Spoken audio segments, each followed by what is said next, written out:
The topic of my presentation is diagnostic strategies in imaging of bone and soft tissue tumors.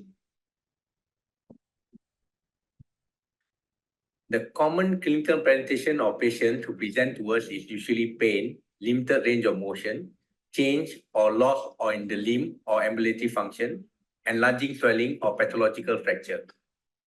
Clinical evaluation should always start with history taking, where we take the patient's demographic data, that is his age and gender, the region that is involved in the chief complaint, the past medical or surgical history, the occupational history, the risk factors of he or she may have, family history or malignancy, the associated constitutional symptoms such as loss of weight and loss of appetite, and the positive and negative examination findings.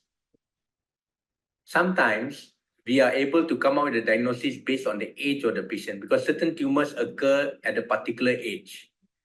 And gender. Certain tumors are more predisposed in certain genders compared to the others. Like giant cell tumor is more common in females. Osteosarcoma is more common in males.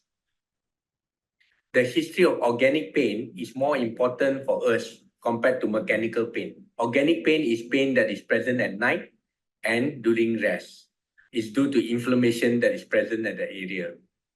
And findings on examination, if there's a soft tissue swelling associated with the bone lesion, it indicates it's an aggressive bone lesion. If there's a soft tissue mass, we need to see the size of the mass, where is the location, whether it is superficial or deep to the deep fascia. Lesions that are deep to the deep fascia are considered malignant until proven otherwise. Whether there are dilated veins around that swelling or not, which indicates increased blood supply, which may indicate a malignant lesion. Whether there are other associated stigmata in the body, such as cafe or lace spots or hemangiomas, whether the patient has any neurological deficits or any abnormal lumps or mass in other organs in the body. As I said earlier, pain is very important, and the pain that we are concerned about is the organic pain. Pain can be divided into mechanical and organic pain. Mechanical pain is pain on movement and weight bearing, whereas organic pain is pain that occurs during rest and at night, and it disturbs your sleep at night.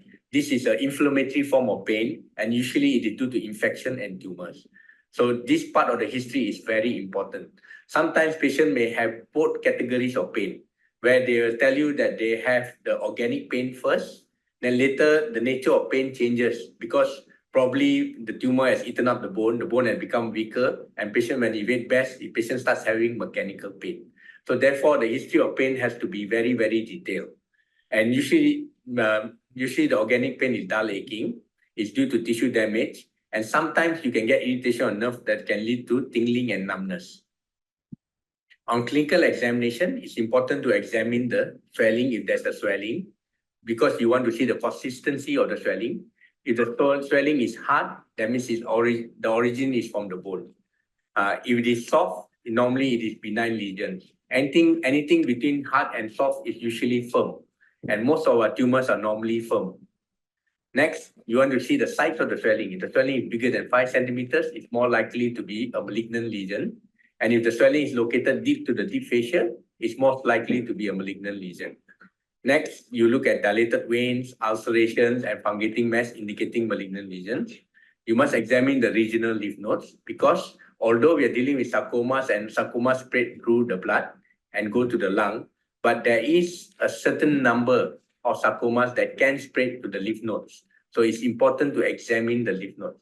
And it said that 5% of soft tissue sarcomas may metastasize to the regional lymph node. Next, we need to determine the neurovascular involvement. So you need to check the neurovascular status of the lower limb or the upper limb and look for any abnormal lumps or mass in the breast, thyroid, prostate, abdomen to look for the primary in cases of metastasis.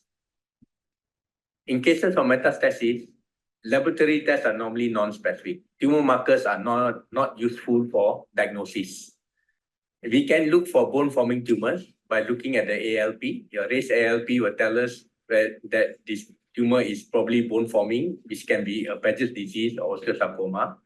Or to look for primary, we can do, like multiple myeloma, we can do serum electrophoresis. And to look for infection, we can do ESR, CRP.